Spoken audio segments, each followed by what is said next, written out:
Buenas tardes, bienvenidos a un día más de las clases abiertas de la Facultad de Artes y Humanidades de la Universidad de los Andes. Antes de empezar, pues me gustaría agradecer mucho a la facultad por permitirme este espacio para hablar de un tema que puede ser muy interesante para el desarrollo pedagógico a nivel musical. Bueno, me presento, mi nombre es Camilo Avendaño, yo soy egresado de la Universidad de los Andes, soy músico con énfasis en instrumento, en piano, y actualmente me encuentro ya culminando la maestría en dirección sinfónica de la Universidad Nacional de Colombia. Ya estoy simplemente a la espera del grado. Entonces, el día de hoy quiero hablarles sobre el tema que trabajé para justamente el trabajo de grado de la maestría, que es la implementación de las bandas sonoras de videojuegos en los procesos de orquestas infantiles y juveniles, es decir, cómo podemos utilizar esta música que aparece en los videojuegos para que la toquen las orquestas que están en formación y no solo la interpreten, sino que de esa música puedan aprender pues, conceptos que aprenden normalmente en el aula de clase.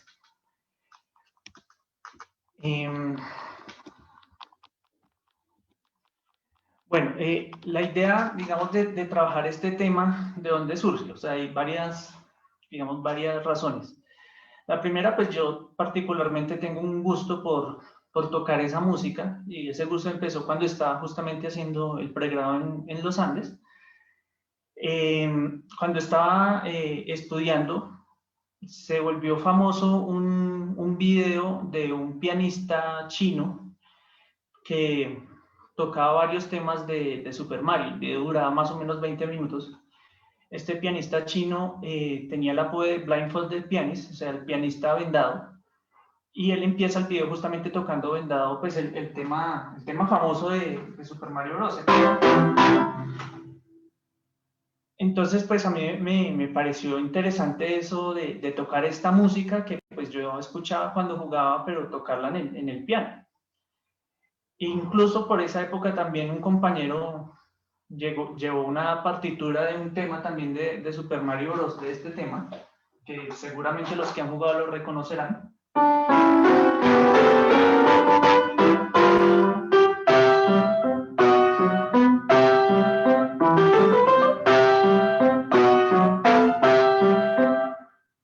Sí, el tema del agua. Entonces, es un tema relativamente sencillo de tocar, entonces pues ese fue como la primera aproximación de tocar esta música que tuve.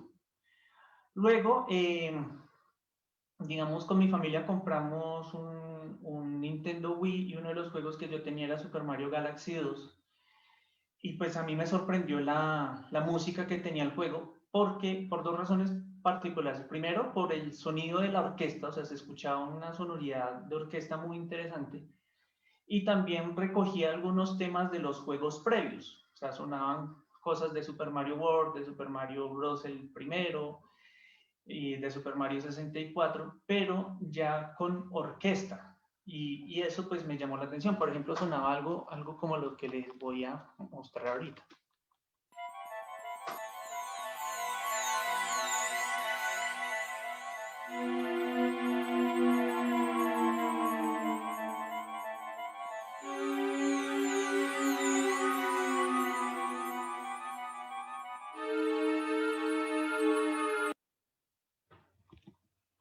Listo. Entonces, ese tema que escucharon es el de las casas fantasmas de Super Mario World, que es un juego casi 20 años antes de Super Mario Galaxy 2. Y obviamente, por razones técnicas, Super Mario World la música era con sonidos electrónicos, con lenguaje MIDI. En cambio, pues ya aquí es con una orquesta. Y de hecho, después descubrí que esa banda sonora de Super Mario Galaxy, tanto el 2 como el 1, se publicó aparte al juego. Es decir, como si fuera una producción de una orquesta como tal. Entonces ya aquí puede ver, digamos, esa fue la idea de decir, estoy haciendo una maestría en dirección de orquesta y hay una relación de ciertas orquestas con la música de videojuegos, entonces podemos trabajar ese tema. También este tipo de música, así como me gustaba a mí, también puede ser una motivación para los niños. Entonces aquí les quiero contar una experiencia que yo tuve en un trabajo que pues tenía un estudiante de unos 6 años más o menos, y un día llegó a clase y no quería tocar. Simplemente no querías y bueno, si aquí hay más docentes de música o bueno, de otras áreas, también hay veces pasan que los niños llegan a clase y ese día no quieren hacer nada, simplemente no quieren. Entonces pues me senté a hablar con él como para tratar de ganar confianza y le pregunté que bueno, entonces qué quería hacer o qué le gustaba y me dijo que pues le gustaba jugar juegos, videojuegos. Entonces le pregunté cuál le gustaba y me dijo que el que más le gustaba era Minecraft. Entonces Minecraft pues tiene su musiquita para piano, pero pues no para un niño de 6 años. Entonces yo le dije que si conocía Super Mario Bros. Y me dijo que sí. Y le dije que si quería tocar una cancioncita de Mario. Y me dijo sí, y ahí sí de una se fue para el piano. Y solo le enseñé una cosita súper sencilla que es esto.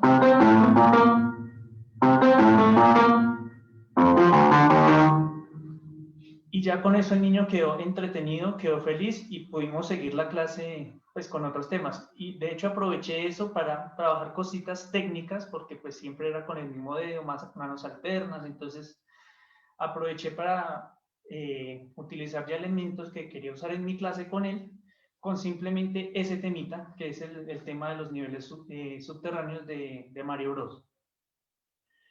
Ahora, por otro lado, también quise implementarlo con las orquestas porque en Colombia no hay digamos, un criterio así unificado para de programas orquestales, como sí ocurre con las bandas sinfónicas. Entonces, bueno, primero, digamos, para los que no sepan, diferencio un poquito banda sinfónica, orquesta sinfónica. La banda sinfónica es básicamente vientos y percusión, es decir, clarinete, flauta, saxofón, trompeta, trombón y la percusión. Mientras que la orquesta más o menos incluye esta sección de vientos más pequeña y una sección de percusión también más pequeña, y el fuerte de las orquestas es las cuerdas frotadas, violín, viola, violonchelo, contrabajo. Entonces, con las bandas sí hay, digamos, material pedagógico para trabajar con el grupo como tal. Entonces, uno de ellos que conocí muy de primera mano fue el desarrollado por César Cano en 2015. Yo trabajaba o tocaba con una banda sinfónica de la iglesia del 20 de julio, y esta banda estaba, digamos, muy ligada con la banda del Colegio Juan del Rizzo, que también hace parte de la misma comunidad, y esta la dirigía César Cano justamente. Entonces él desarrolló este material, y en este material él habla de niveles, es decir, la primera obra, la más facilita, es un nivel 0,5, después un nivel 1, un nivel 1,5, o sea, hay una progresión de niveles de todo el conjunto. Y algo parecido también maneja otro compositor colombiano muy conocido en el medio como Victoriano Valencia. O sea, hay una unificación, es decir, es pues nivel 1 y aquí vamos aumentando ciertas dificultades, ciertas cosas. En orquestas casi no existe algo así. Y pues hay una razón muy clave para eso que voy a hablar más adelante.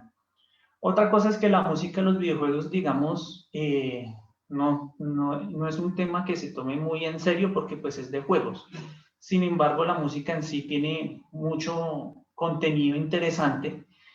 Y digamos, una de las primeras investigaciones serias sobre música y sonidos de videojuegos la realizó Karen Collins en 2008, o sea, hace apenas 12 años.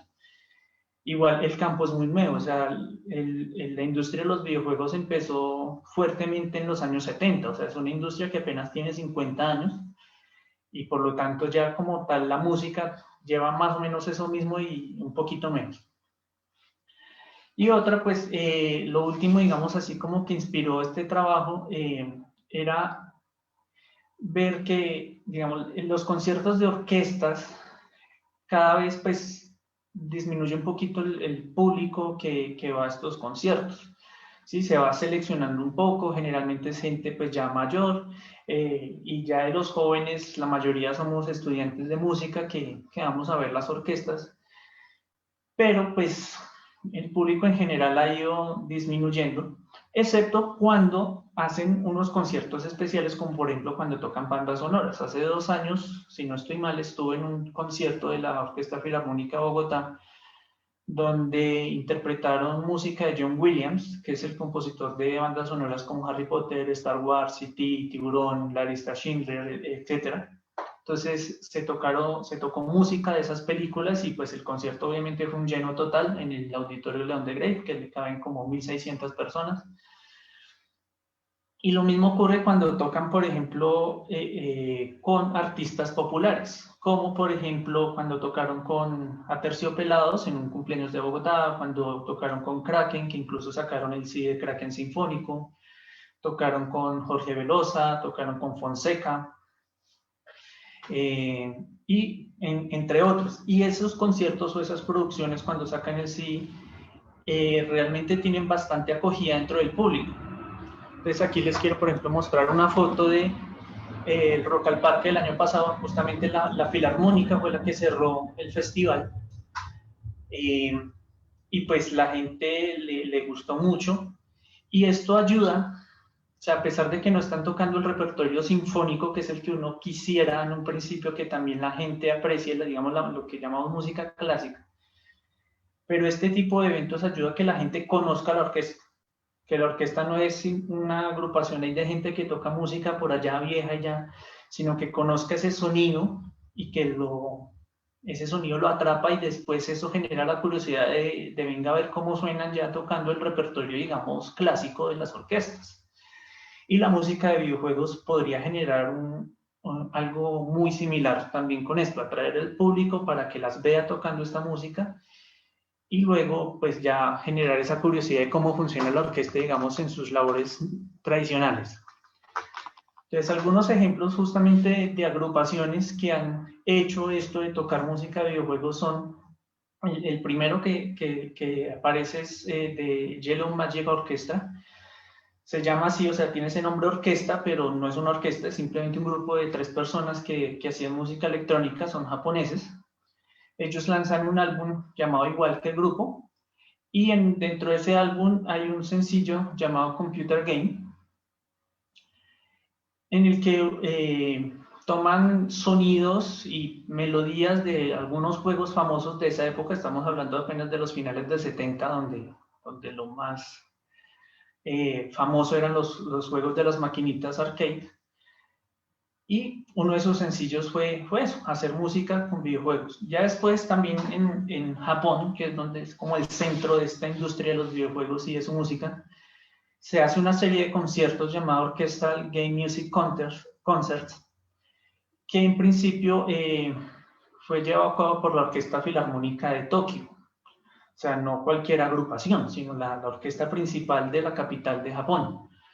Y era una serie de conciertos que llevaron a cabo durante los 90, donde tocaban pues justamente música de los videojuegos más famosos del momento.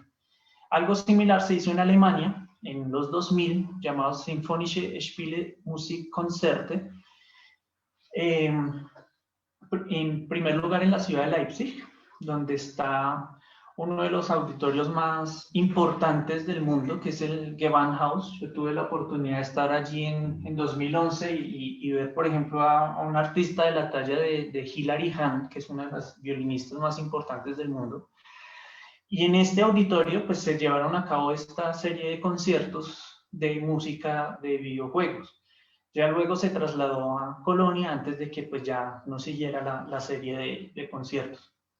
Y ya en la actualidad está, por ejemplo, una producción discográfica de la Orquesta Filarmónica de Londres llamada The Greatest Video Game Music, o sea, la mejor música de videojuegos. Ya han sacado 3 producciones, 2011, 2012 y 2016, donde pues se interpreta música de videojuegos. Ahorita les voy a mostrar como el tráiler, la presentación del primer CD, como ellos hacen su publicidad del primer volumen. Y también está otros eventos llamados Video Games Live, que este sí es más que solo el concierto, es un show alrededor de la música de videojuegos. O sea, hay una orquesta tocando, pero aparte de los instrumentos de la orquesta, pues están instrumentos como guitarras eléctricas, hay coros, hay cantantes solistas, estuvo Lana del Rey.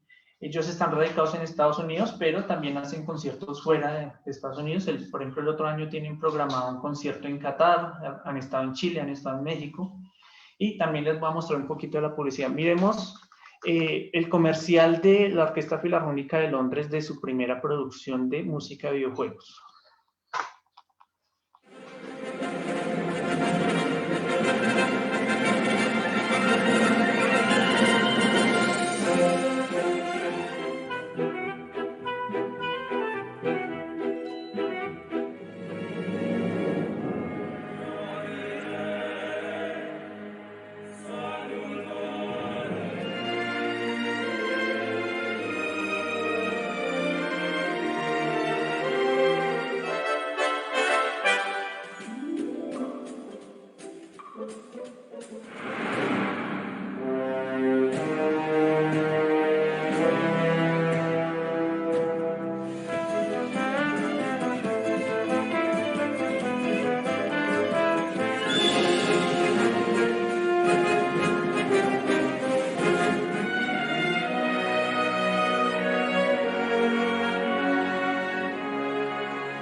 Y ahora les mostraré también como un comercial de este show de Video Games Live. Van a ver que es un show completamente, con luces y un montón de cosas. Y de hecho ellos incluso publicaron una partitura de lo que tocan ellos, donde es como una suite, se llama Suite de Video Games Live, donde hay temas de Halo, Civilization 4, Bounty Hunter y Kingdom Hearts, también para orquesta, una orquesta grandísima y de 2 flautas, oboe, 2 clarinetes, clarinete bajo, fagot, todos los metales, 4 percusionistas, piano y las cuerdas, o sea, para orquesta completa. Entonces veamos más o menos cuál es el trabajo que ellos realizan. The critically acclaimed, multimedia, award-winning concert spectacular the world has been talking about.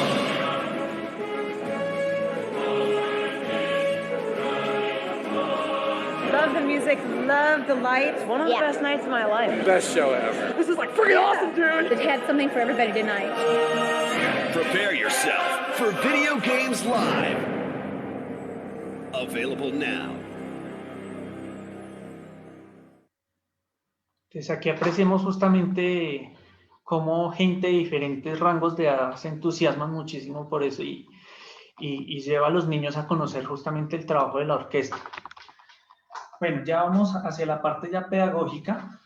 Digamos, los videojuegos muchas veces son un poco tachados de distraer a los niños, de que no enseñan nada, de que simplemente les desarrollan malas cosas. Y pues no es así, si son bien utilizados. En principio, digamos, por ejemplo, existen videojuegos didácticos, es decir, hechos directamente para enseñar, donde, no sé, los niños llenan cositas para poner palabras o pronuncian cosas o suman, y todo esto alrededor de un juego. Incluso, por ejemplo, nosotros los grandes que, digamos, queremos aprender un nuevo idioma, hay aplicaciones en el celular para aprender un nuevo idioma, entonces rellene la frase, aunque eso no se venda como un juego, realmente tiene la misma dinámica de un juego, cumplir una misión y hacerla bien y pasar al siguiente nivel. Entonces, en ese sentido están los videojuegos didácticos. También se pueden utilizar elementos de videojuegos ya que son populares, que no son en principio didácticos, pues como material de enseñanza, ya sea para enseñar, por ejemplo, distancias, dirección, y también hay cositas, por ejemplo, en Donkey Kong hay niveles donde hay que justamente recoger las letras que forman la palabra Kong, entonces para deletrear, cosas así. Y, por ejemplo, hace poquito me mostraron una tesis de doctorado de la Universidad de Madrid que se llama algo así como Enseñanza de las Matemáticas con los videojuegos. Es decir, utilizar elementos de videojuegos para enseñar matemáticas en un colegio. Entonces, se pueden coger elementos y no pensar que todo lo que hay en los videojuegos es malo y ya. Obviamente, la música de los videojuegos, en la mayoría de los casos, está relacionada con lo que está pasando. Y esto lo podemos usar a favor para la enseñanza musical. Por ejemplo, Una de las cosas que nosotros decimos mucho, enseñamos las tonalidades mayores y las tonalidades menores y decimos, bueno, las tonalidades mayores son para música más o menos alegre y las tonalidades menores para música triste, y queda así. Pero entonces podemos poner ejemplos, como hay un tema de Super Mario RPG que se llama Saxon o canción triste, y justamente está en una tonalidad menor. Y podemos poner esto como ejemplo, incluso si se consigue la animación del juego. Hay un personaje contando una historia triste, algo malo que le pasó y está lloviendo, y mientras está contando eso y está lloviendo, suena esta música.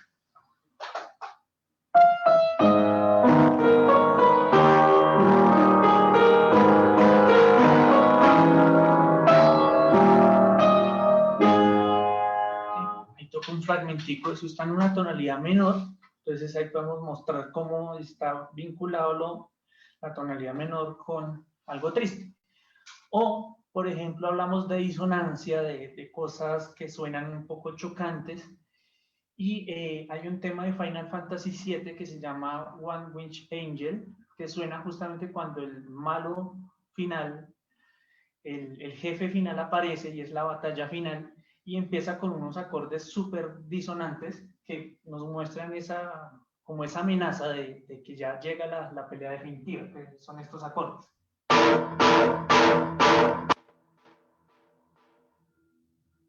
¿Sí?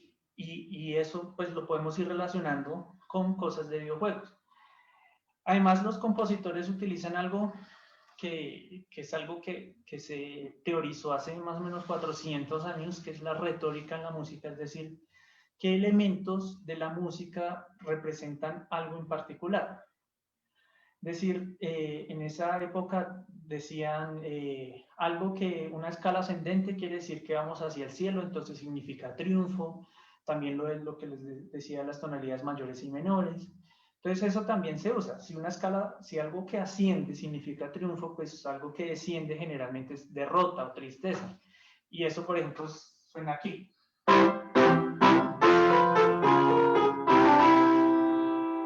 Ese es el tema de Game Over de Super Mario Bros. O sea, perdimos y justamente la melodía va descendiendo. Entonces también se utilizan estos elementos. Ya a nivel pues, instrumental del desarrollo de la orquesta, pues, ¿qué materiales tenemos a mano? Obviamente para cada instrumento siempre hay métodos y repertorios de iniciación individuales con sus particularidades cada uno, y cada docente pues escoge cuál es el que más conviene para su proceso y para cada uno de sus estudiantes. Lo más cercano a esta, digamos, unificación de criterios para el desarrollo de la orquesta son los programas de estudio que tiene la Orquesta Filarmónica de Bogotá y la Fundación Nacional Batuta, que ahorita voy a hablar un poquito más a profundidad de ellos, pero eso es como lo más cercano y fue en lo que me basé para hacer como este programa, esta grabación para las orquestas.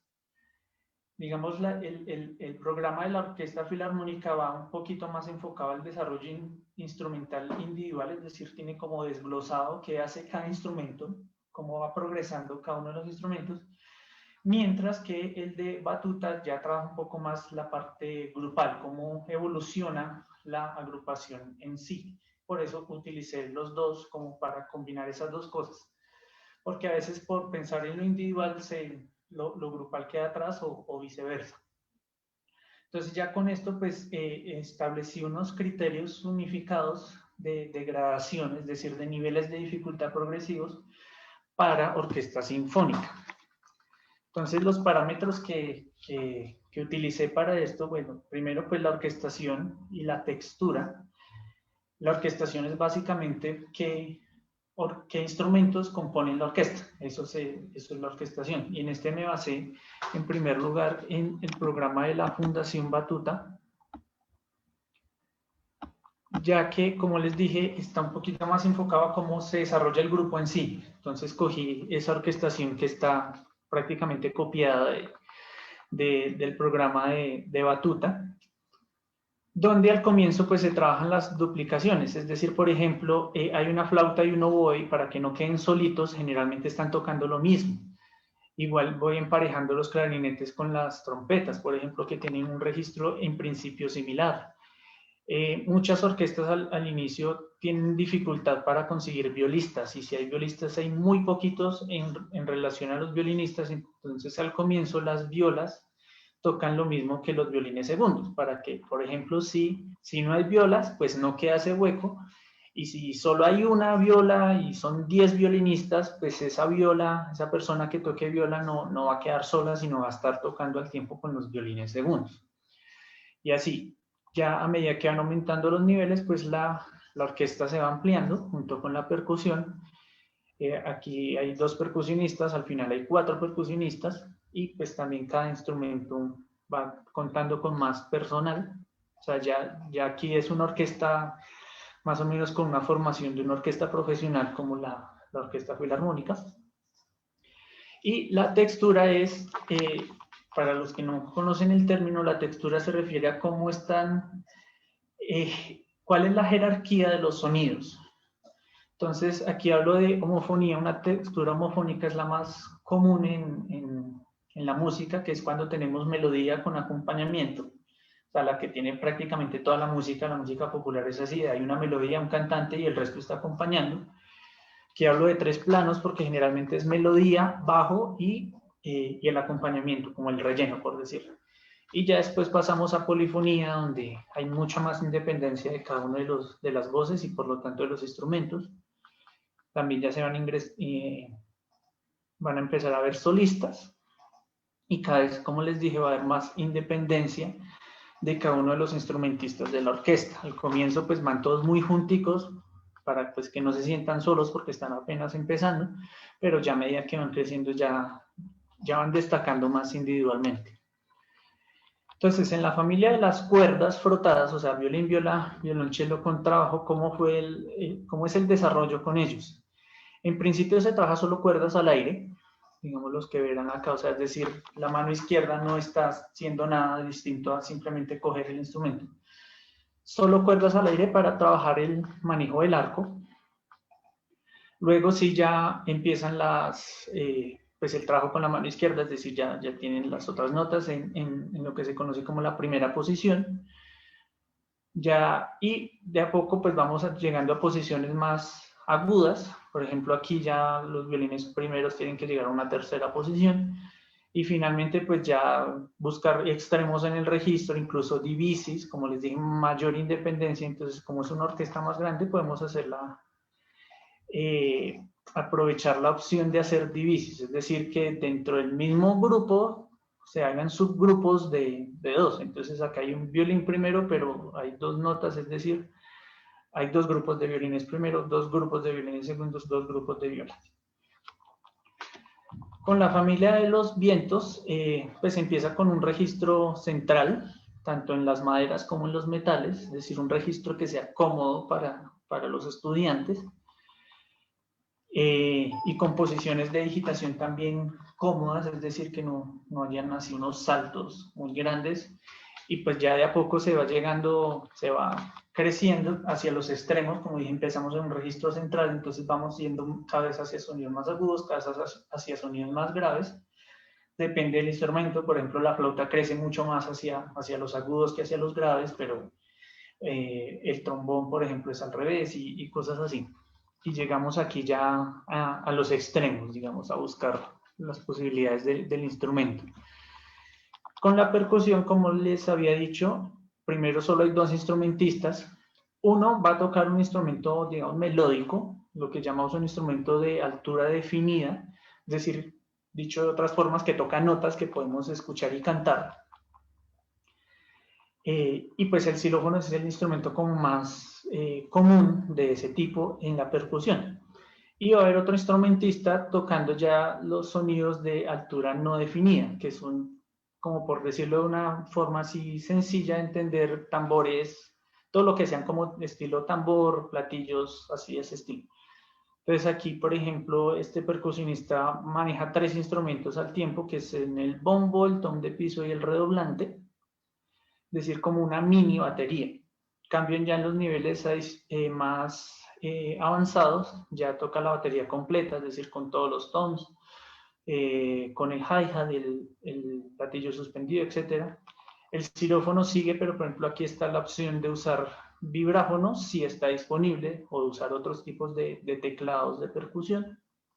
Y también aparecen los timbales sinfónicos, que es el instrumento de percusión, digamos, más antiguo de la orquesta, el que se usaba en las orquestas de Mozart, de Beethoven. El primer instrumento de percusión que apareció en la orquesta sinfónica como tal fueron los timbales sinfónicos. ¿Y qué otros parámetros, digamos, se tuvieron en cuenta para esta implementación de la música de los videojuegos? Es un uso creciente de alteraciones, es decir, al comienzo son poquitas alteraciones las que se usan, teniendo en cuenta siempre que hay instrumentos transpositores y ellos van a tener otras alteraciones. Los intervalos, es decir, en un principio son grados conjuntos, es decir, notas continuas para que la digitación sea pues, fácil, sencilla, siempre es con el dedo del lado, y de a poquito se va empezando a buscar lo de los saltos, es decir, intervalos primero consonantes, después intervalos disonantes y finalmente intervalos compuestos, que son los que superan una octava, es decir, son intervalos los más grandes. En el ritmo también empezamos con ritmos sencillitos, ya vamos a ver cómo se aplica esto en el repertorio que se usó, es decir, combinaciones de negra y corchea, o sea, tan, ta, ta, tan, ta, ta, tan, y ya, cositas. Y de a poquito se va ampliando el espectro también, como hicimos con los registros, es decir, hacia arriba de esa hoja, hacia figuras más largas, como la blanca, la redonda, y hacia figuras más cortas, como la semicorchea y la fusa. Y después, pues también van a aparecer otros símbolos que, digamos, alteran un poco la duración de los sonidos, como los puntillos, los tresillos y otros grupetos. Esto va, pues, de la mano con la métrica. En principio se trabajan compases simples, 2 cuartos, 3 cuartos, 4 cuartos. Luego compuestos como 6 octavos, 12 octavos. Y finalmente, pues, los irregulares como 5 octavos, 7 octavos, etcétera. En las dinámicas, esto también es importante, digamos, el primer grado no tiene dinámicas, porque la idea es que los estudiantes descubran el sonido natural del instrumento, es decir, que no fuercen a sonarlo lo más fuerte que pueda, o que tampoco busquen ser extremadamente delicados que ya no suene, sino que encuentren como esa comodidad con el instrumento. Y más bien lo que van haciendo es escuchar cómo suena el resto de la orquesta y de acuerdo a eso irse casi inconscientemente adaptando. Por ejemplo, en el piano, que tocamos con las dos manos al tiempo, no siempre las dos manos tocan con la misma fuerza. O sea, si uno tiene una melodía y un acompañamiento, uno toca más la melodía. Y uno no piensa tanto voy a tocar más con una mano que con otra, sino uno tiende a escuchar más una mano que la otra. Entonces es más el trabajo de escuchar y decir, bueno, mi compañero de aquel lado tiene la melodía, entonces yo no puedo sonar más que mi compañero del lado, por lo tanto voy a escucharlo, no pensar voy a tocar más pasito, sino voy a escucharlo para que él sea el que se destaque y no yo. Entonces es ese trabajo justamente de descubrimiento del sonido natural propio y cómo adaptarlo al sonido de la orquesta. Ya después, obviamente, sí empiezan a aparecer las dinámicas, es decir, piano, forte, etcétera. En principio también como en bloque, es decir, si la flauta tiene piano, toda la orquesta tiene piano. Si más adelante una melodía del violín y es en forte, pues toda la orquesta tiene forte. Pero con el trabajo que se hizo antes, pues se van acomodando al balance que debería tener la orquesta. Y pues eso también es obviamente labor del director docente que tiene la orquesta. Y pues al final pues ya hay mayor de las dinámicas, como yo les había dicho, así como independencia de notas, de todo. Y finalmente las articulaciones, portato, legato, staccato. O sea, portato es lo primero que se trabaja, es decir, notas separadas. Lo pongo como en una palabra genérica para todos los instrumentos. En los vientos es lo que le llaman picado simple, en las cuerdas es detaché, etcétera. Y ya después sí legato de juntar varias notas en un solo ataque, y el staccato y bueno, y varias combinaciones de ellos. Entonces, ahora ya, ¿cómo todo esto viene al mundo de la música de videojuegos? Entonces, se hicieron 3 niveles divididos en 3 grados cada uno, dando 9 grados en total.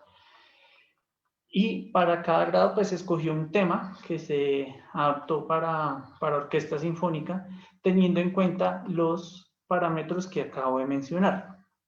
Entonces voy a ir uno por uno.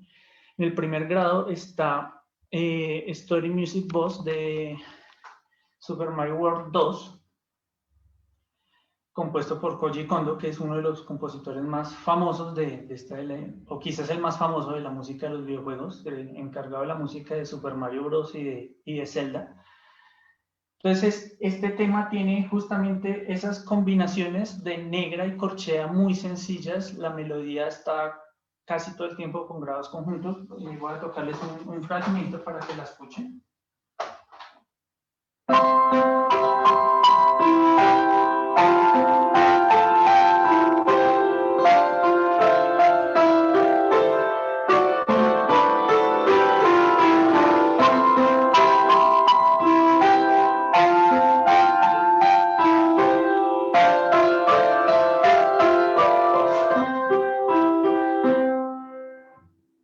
Entonces, este tema tiene una melodía que tiene un saltico.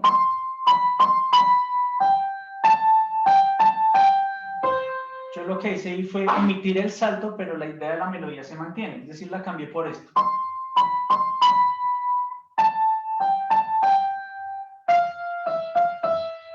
Y así como una secuencia que incluso se pueden ir cambiando por varios instrumentos. Y el acompañamiento, que aquí tiene como una figuración y tiene ciertos contratiempos, se hizo en bloque, es decir, se redujo, se simplificó el ritmo del acompañamiento y así va en bloque. Y sobre todo, como las cuerdas frotadas en este primer nivel solo utilizan cuerdas al aire, o sea, cada instrumento está limitado solo a 4 notas. Pero esas 4 notas hacen parte de los acordes que acompañan esto. Eso sí tocó transponerlo. Este tema está en Do mayor originalmente, yo lo hice en Fa mayor porque se acomoda mejor a los vientos, que son los que van llevando esa melodía. Y las cuerdas, como les dije, van haciendo las notas que correspondan a la armonía de cada momento, van haciendo como los bloques. En el nivel 2, también otro tema de Super Mario, pero en este caso Super Mario 64, llamado Piranha Plants Lullaby, o como la canción de cuna de la planta piraña. En este tema está en 3/4, a diferencia del anterior que está en 4/4, es decir, llevamos otro compás nuevo. También se aprende el puntillo, porque blanca es con puntillo. Y este tema va casi todo el tiempo en bloque. Yo voy a tocar un fragmento.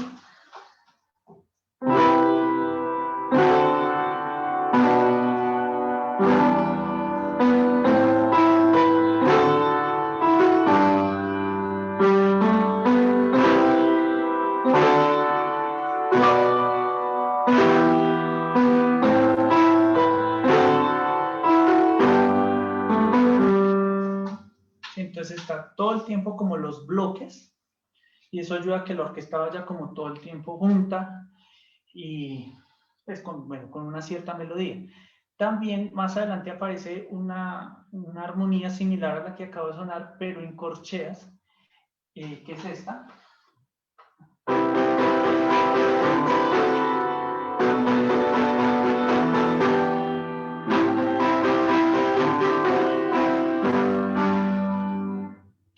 Entonces, como la armonía es similar a la anterior, ya todos los de la orquesta han tocado esas notas, pero ahora lo hacen en esas corcheas trabajando pues el picado doble en los vientos y trabajando el detalle un poquito más rápido en las cuerdas. En el tercer grado encontramos ya un tema de Donkey Kong. En realidad son 2 temas, Galeon y Fear Factory, o la fábrica del miedo. Son 2 temas porque, pues, como les dije, hay niveles que estamos separados en grados de A3, entonces aquí se cierra como el primer ciclo. Entonces quise hacer un poquito más extenso que reuniera un poco lo que ya se aprendió. Entonces, el primer tema está en re menor, que es una tonalidad con bemoles que beneficia un poquito más a los vientos. Y Fear Factory está en mi menor, que tiene sostenidos, es decir, beneficia un poco más a las cuerdas. En este grado, una de las novedades es las semicorcheas. Y ambos temas tienen un motivo que hace combinaciones con semicorcheas y ese motivo se repite muchas veces y yo lo voy cambiando por distintos instrumentos y eso hace que para el estudiante sea muy fácil la apropiación de ese ritmo, además que son ritmos pegadizos y pues son de un juego que Donkey Kong Country tiene en general la característica de la música de Donkey Kong Country es de ser música muy divertida, a pesar de que hable de una fábrica de nieve que esté en tonalidad menor, en general es una música muy divertida y muy pegadiza. Entonces, el motivo rítmico de Gran Plan Galeón es este.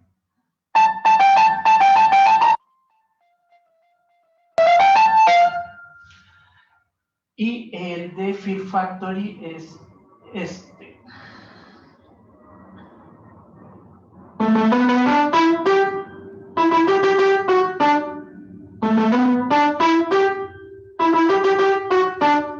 ¿Sí? Entonces son distintas combinaciones con semicorcheas que se van apropiando justamente porque son muy pegadizas y son temas conocidos. Ya ahora vamos al nivel intermedio con el grado 4, un tema de Final Fantasy V llamado The Fierce Battle o la batalla fiera, por decir. Aquí se trabaja en dos medios, entonces ya cambiamos a la idea de pulso de negra, ahora es pulso de blanca, pero mientras se monta la obra, pues se monta despacio, entonces se monta en principio con pulso de negra y a poquito se va aumentando la velocidad hasta llegar al pulso de blanca y es muy cómoda la transición, porque el ritmo base son corcheas continuas, casi todo el tiempo hay corcheas continuas, entonces es fácil entender que vamos 2 corcheas por normal, ta, ta, ta, ta, ta, ta, pero ya cuando lo hagamos más rápido es fácil hacer la transición de taca, taca, taca, taca, y que vamos a 2. Entonces escuchen un fragmento de este tema.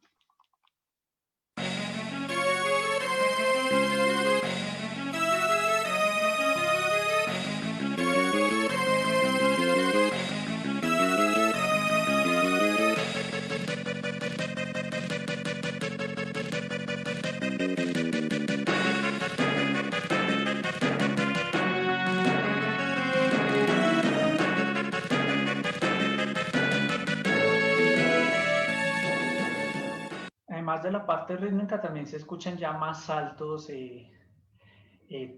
digamos, arpegios de acordes arpegiados, entonces ya la parte interválica también va progresando.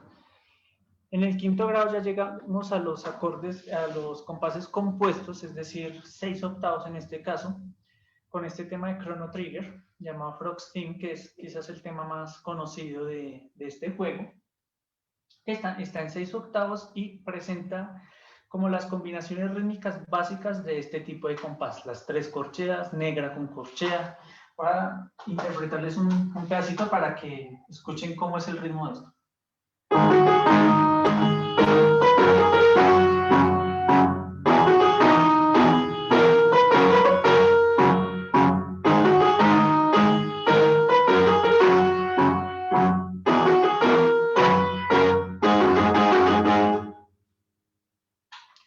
Y eso es, entonces ahí vemos las combinaciones rítmicas, digamos a nivel melódico es un poquito más sencillo, también eso ayuda porque como hay un tema rítmico nuevo, de pronto con lo melódico es mejor no meter más cosas hacia la mala, sino tratar de consolidar lo que ya se ha aprendido antes. El sexto, que también sería para cerrar el nivel intermedio, es un tema de The Legend of Zelda Ocarina of Time llamado Hyrule Field. Este es un tema ya más extenso. Generalmente los temas de estos videojuegos duran 1 minuto más o menos y se repiten eternidad de veces. Este tema sí ya dura más o menos entre 3 y 4 minutos. Y tiene una estructura de secciones de 8 compases. Cada 8 compases cambia algo. Hay un final y hay otra cosa. Y eso permite también ir como siendo flexible con la orquesta, digamos, en estos 8 compases la melodía la va a tener los violines, en los otros las flautas, en los otros clarinetes, en las otras trompetas. Pero además entre estas secciones hay mucho contraste. Y contraste no solo a nivel de carácter, sino a nivel rítmico, a nivel melódico, a nivel orquestal. Entonces es perfecto, es un tema perfecto para consolidar todo lo que se ha trabajado acá. También los tresillos, que aquí pues más o menos ya se vio algo similar a tresillos con la idea de del 6/8 y la subdivisión ternaria. Entonces les voy a mostrar un pedacito de este tema donde se escuchan justamente esos contrastes de carácter, de ritmo y de orquestación.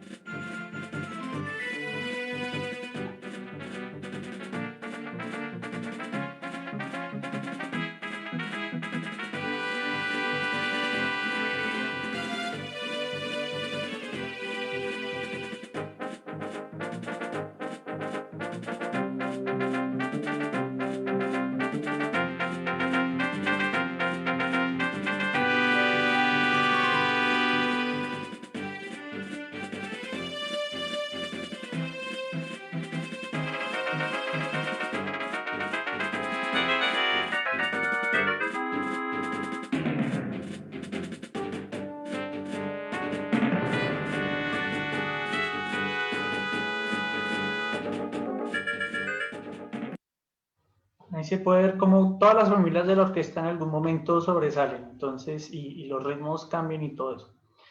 Y ya vamos para cerrar con el nivel avanzado. Entonces, en el grado 7 tenemos un tema de Castlevania Symphony of the Night. Justamente el título del juego también nos indica que en este juego la música juega un carácter importante. O sea, no le dedicaron ahí una música para acompañar, sino realmente hay un trabajo grande detrás de la música de este juego.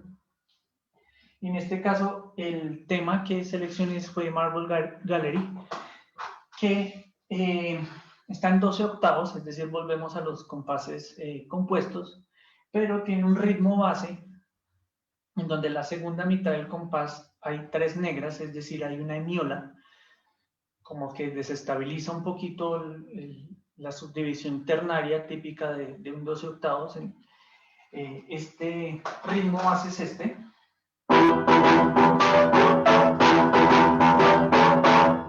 ¿Sí? Tam, pa, pam, pa, pim, pam, pam, pam, pa, pam, pa, pim, pam, pam. Entonces está una primera mitad del compás tradicional, digamos, de compás compuesto, pero la segunda mitad del compás pareciera compás simple. Entonces está como mezclando un poco eso. Y la melodía también pues ya tiene unos intervalos diferentes y está construida obviamente sobre este ritmo. La melodía al comienzo es esta.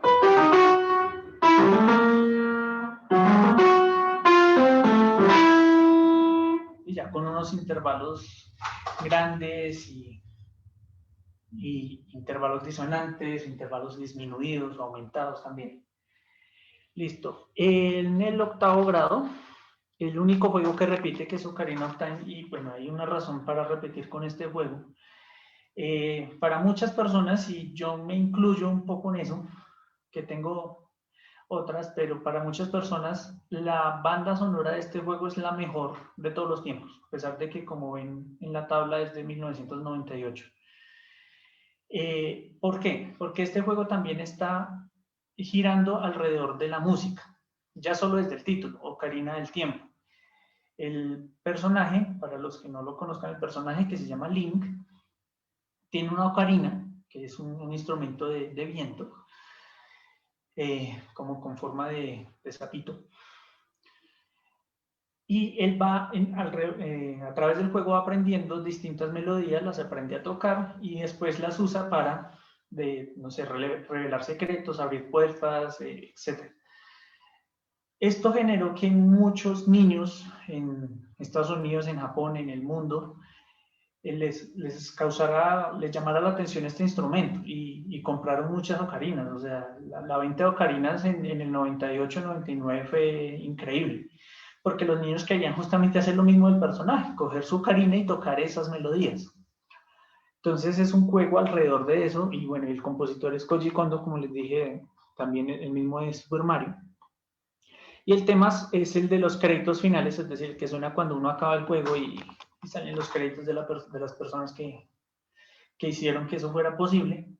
Entonces, como suena al final del juego, este tema reúne justamente esas melodías que el personaje principal ha venido tocando durante el juego y algunas otras canciones que van apareciendo. Entonces, eso incluye cambios de carácter, cambios de compás, cambios de tempo, o sea, muchos elementos como que reúnen justamente todo lo que se ha trabajado hasta ahorita. Entonces, por eso se escogió este tema. Y finalmente está el tema de Max, que es uno de los villanos en el juego de Kirby Superstar. Kirby, si no lo conocen, es un personaje que es como una bolita rosadita, parecida a un Pokémon. Entonces Marx es uno de los villanos del juego, entonces este suena cuando es la batalla contra él. Y como es un tema de batalla, es muy frenético y hay muchos cambios de compás. Entonces arranca como en 3/4, después 4/4, 5/4, pero esto va rápido, entonces ese 3/4 en realidad no se siente a 3 sino a 1. Entonces el 5/4 ya se siente como un compás compuesto, compuesto no sino irregular. Y la armonía también es muy disonante, no es armonía tradicional, sino armonía con acordes como raros. Y eso pues es lo que le daría perfectamente el cierre a esto, porque pues es justamente esa evolución a ritmos diferentes, a compases diferentes, sonoridades nuevas, más propias de la música del siglo XX. Voy a mostrarles un pedazo de esto.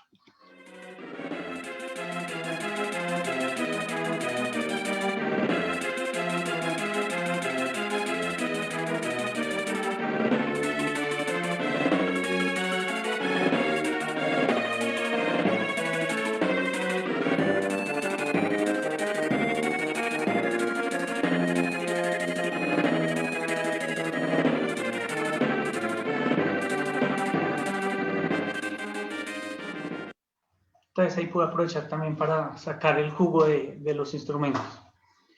Y bueno, ya para terminar, para irnos a nuestra sección de preguntas, que pueden ir ahí dejando en el chat lo que ustedes quieran preguntar.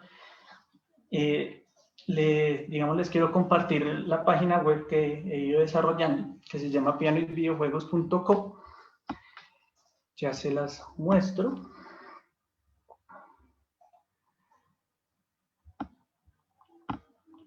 Este de acá. Entonces aquí pues estoy aplicando justamente esta idea de enseñar con videojuegos. Entonces hay un curso de teoría donde pues ahí donde se trabajan pues temas teóricos desde cero, todo con música de videojuegos, y también en las explicaciones utilizo las dinámicas de los videojuegos. También pues para los profesores hay material. Aquí pueden ver, por ejemplo, aquí está el link para ver mi trabajo de grado, para los que lo quieran ver ya completo, cómo ha sido toda la investigación. Aquí se encuentra en el repositorio de la Universidad Nacional.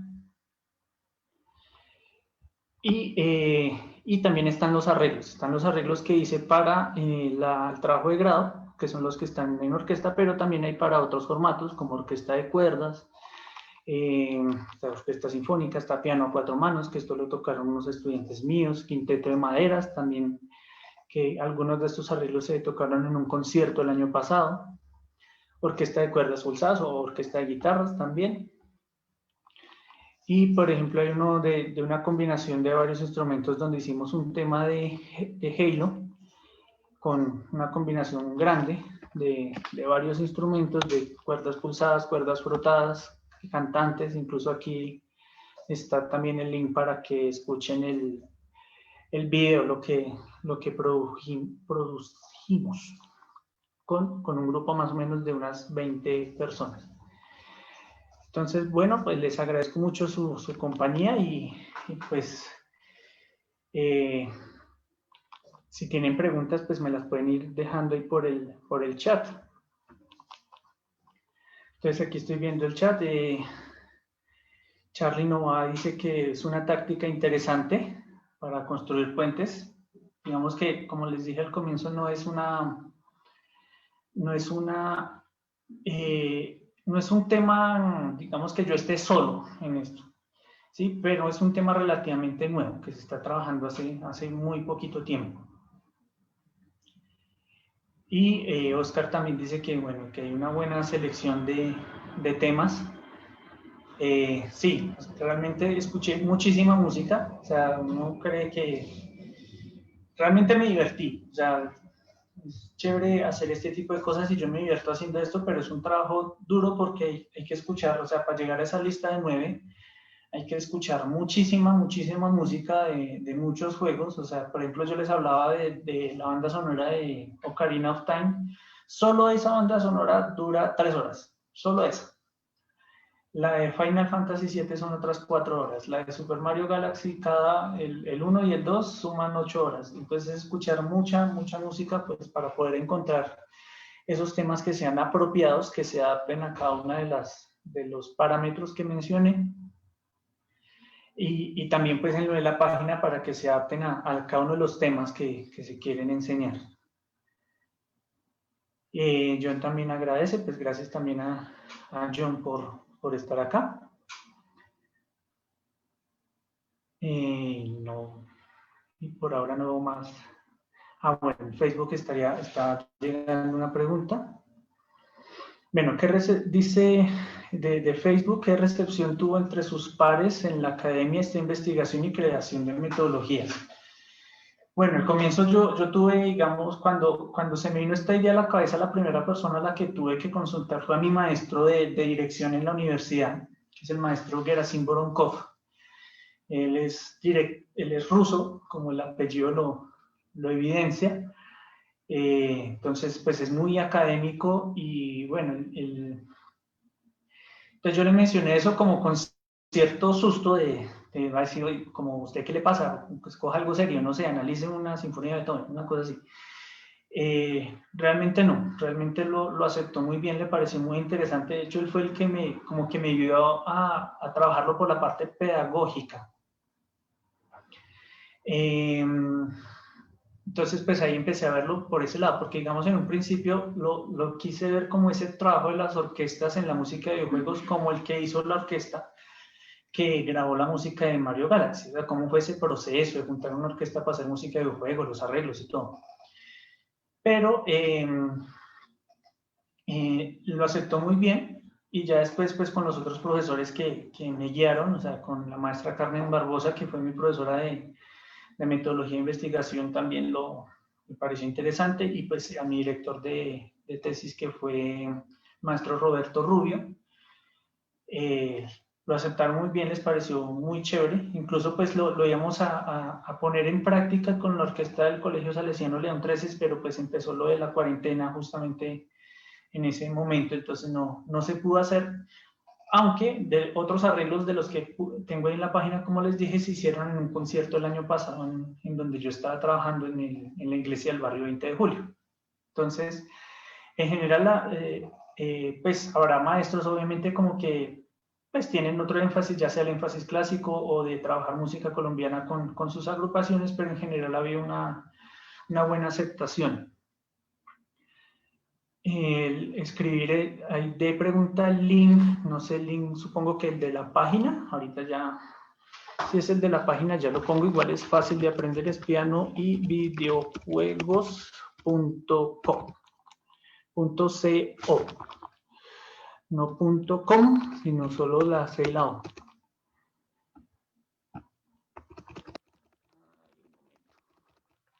Ahí alguien ya me la escribió. Entonces ahí, bueno, ahí verán otras cosas. Charlie Nova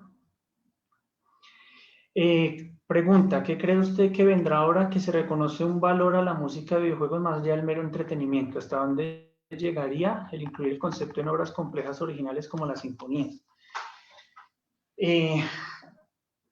Bueno, digamos, la tecnología ahorita está permitiendo que muchos juegos, así como el ejemplo de Super Mario Galaxy, incluyan música orquestal dentro de su banda sonora, o sea, grabada en vivo por orquesta. Obviamente esto también depende del presupuesto, o sea, no es lo mismo Mario Galaxy con Nintendo detrás a un juego indie como Undertale, por ejemplo. Pero esto se ve mucho más, o sea, ustedes escuchan la banda sonora de Halo, de The Last of Us, God of War, Skyrim, por ejemplo, esos ya son grabados hechos por orquesta. Entonces esto se está llevando pues al campo, digamos, a los conciertos sinfónicos. Y las obras en sí son muy complejas, de pronto no son largas como las sinfonías, o sea, hacer una obra para videojuegos de 1 hora como la novena de Beethoven, pues no porque digamos, dentro del juego no cabe, uno no está 1 hora haciendo lo mismo. La música también se va adaptando a lo que esté pasando en el juego, o sea, si uno cambia de nivel, la música cambia.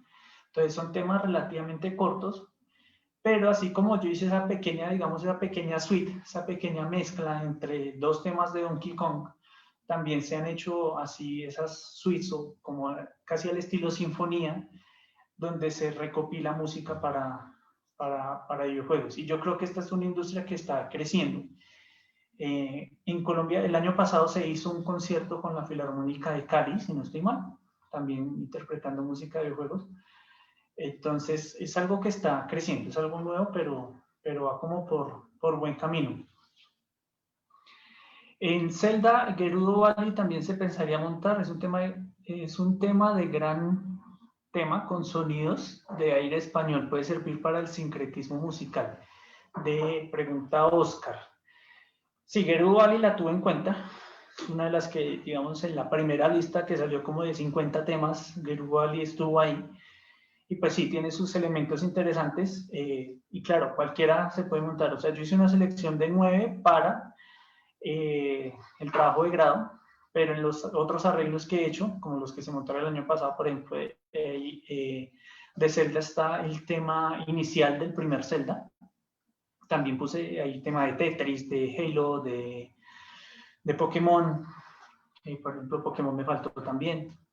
Entonces, todo eso se puede incluir. Igual ustedes en la página que les compartí también ahí están mis datos de contacto y si ustedes de pronto están interesados en decir yo tengo un grupito que somos 3 amigos que tocamos guitarra y queremos hacer un tal tema, pues ahí podemos hablar y se hace algo. De hecho, ahorita estamos también trabajando en proyectos así con varias personas.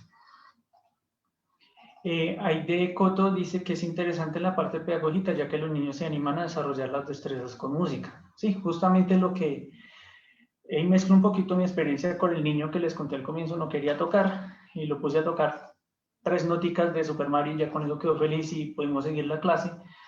O ese fenómeno que causó Ocarina of Time de que muchos niños quisieron comprar su ocarina y por ejemplo ahorita también hay guitarristas que les gusta mucho el tema de The Last of Us, que es en principio se puede hacer con solo guitarra.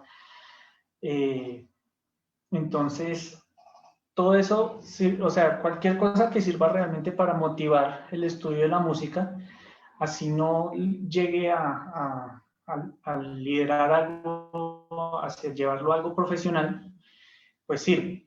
Y sobre todo en esta época de cuarentena, digamos, ahorita los niños pues tienen que estar encerrados en la casa y llevan mucho tiempo encerrados y una de sus escapatorias, digamos, son los videojuegos. Es una forma de salir al mundo, ya sea porque juegan en línea y así se pueden comunicar con otra gente o simplemente tienen sus juegos en el celular o tienen consolas o en el computador.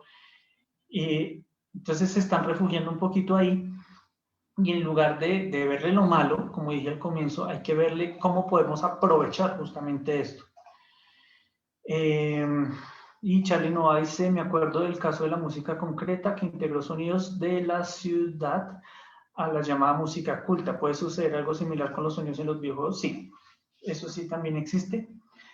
De hecho, no, para el desarrollo de la página justamente vi eso, todavía no he subido el material, pero sí utilizan sonidos,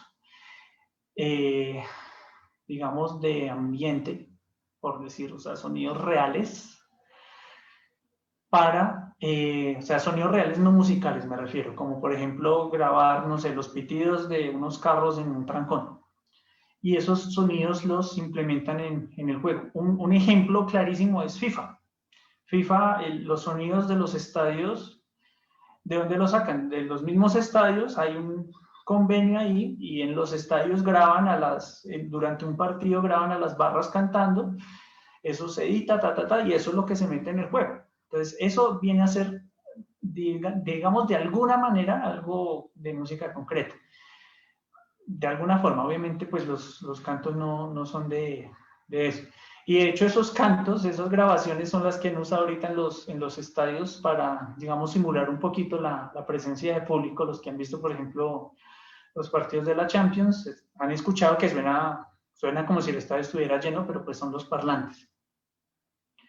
John pregunta, ¿qué opina de la relación entre la música para videojuegos y la música para cine? Dado que muchos juegos, por ejemplo, aspiran a ofrecer experiencias que se inspiran en el cine. Sí, eso en la investigación que les dije, Karen Collins habla justamente de eso, de esa relación. Están muy relacionadas, pero hay una diferencia clave. En el cine, digamos, la música suena en momentos fijos, o sea, se sabe, el compositor, por decir, sabe en qué momento va a sonar su música y por cuánto tiempo y qué es lo que va a ambientar. Es decir, es una escena de 1 minuto donde la chica le confiesa al chico que no lo quiere. Entonces, esa escena de 1 minuto va con la música triste. En cambio, en los videojuegos no, porque en los videojuegos no se sabe qué va a pasar o cuánto tiempo va a durar algo. Entonces, eso también va con la tecnología. O sea, en un principio, digamos, en los primeros juegos, en los de arcade, en los de Nintendo, Super Nintendo, digamos hasta la época Super Nintendo, Sega Genesis, más o menos, pues la música suena y se repite y se repite y se repite y se repite en un nivel hasta que uno se muere o pasa o algo y la música se acaba y suena el sonidito de ganamos o perdimos o lo que sea, así, de corte y se acabó.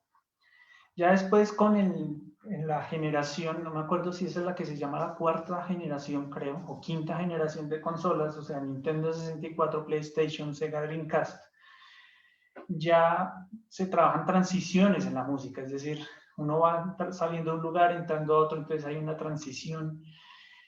Entonces sí tiene esa relación de que la música acompaña lo que está pasando, pero es más impredecible cómo va a funcionar la música dentro del juego, porque pues no se sabe cuánto va a durar la escena, uno no sabe cuánto va a durar una persona en un mismo nivel o en un mismo espacio. O sea, uno se puede quedar ahí todo el tiempo. Entonces claro, dice que ofrecen experiencias, sí, son experiencias similares, y no solo con la música, sino también con el sonido. O sea, digamos los que juegan los shooters, también los shooters de primera persona, o sea, los juegos de disparos en primera persona, si se juega en un teatro en casa o con unos buenos audífonos, también uno escucha los sonidos de los enemigos o de los amigos, de dónde vienen los disparos o para dónde salen, también eso. O sea, hay mucha más interacción entre la música y la persona que la que hay en el cine. Dice Oscar, en Metroid la protagonista es mujer, es de los primeros videojuegos con una perspectiva femenina. ¿Ha pensado en alguna adaptación que mantenga el protagonismo de las mujeres? Además de una gran banda sonora. Metroid también lo tuve en cuenta, digamos ya por pescarte de cosas. O sea, no es un juego que conozca realmente, yo nunca he jugado Metroid. O sea, lo relaciona, pero no lo conozco a profundidad. Pero sí escuché la música de Metroid para ver si la tenía en cuenta y pues, bueno, no quedó. Hay música interesante. En la página hay una sección que pues todavía no la he actualizado, todavía falta subirle el material, pero es justamente lo de las compositores mujeres. ¿Sí? Y tengo ahí una lista, que bueno, aquí no la tengo a la mano, de compositoras mujeres importantes dentro del medio. No solo, digamos, los juegos, la perspectiva femenina de los juegos, sino también las mujeres en esa industria. Entonces ahí tengo una lista de 4 o 5 mujeres como importantes, sobre todo una, digo, ahorita tengo la lista, pero una que trabajó en Zelda, si no estoy mal, The Wind Waker. Entonces, claro, también hay que mirar cómo va esa parte de las mujeres. Eso es algo que hay que tener en cuenta. Charlie dice gracias de nuevo, gracias por compartir su experiencia y yo creo que, bueno, ya no hay más preguntas, entonces les agradezco también a ustedes por estar, espero pues hayan disfrutado de esta clase abierta y bueno, y los invito a mi página y cualquier cosita, ahí están mis datos de contacto para que me escriban. Entonces también agradecer nuevamente a la Universidad de los Andes y a la Facultad de Artes y Humanidades por este espacio y obviamente que la invitación a las clases abiertas que siguen siempre en este espacio de las 4 de la tarde entre semana.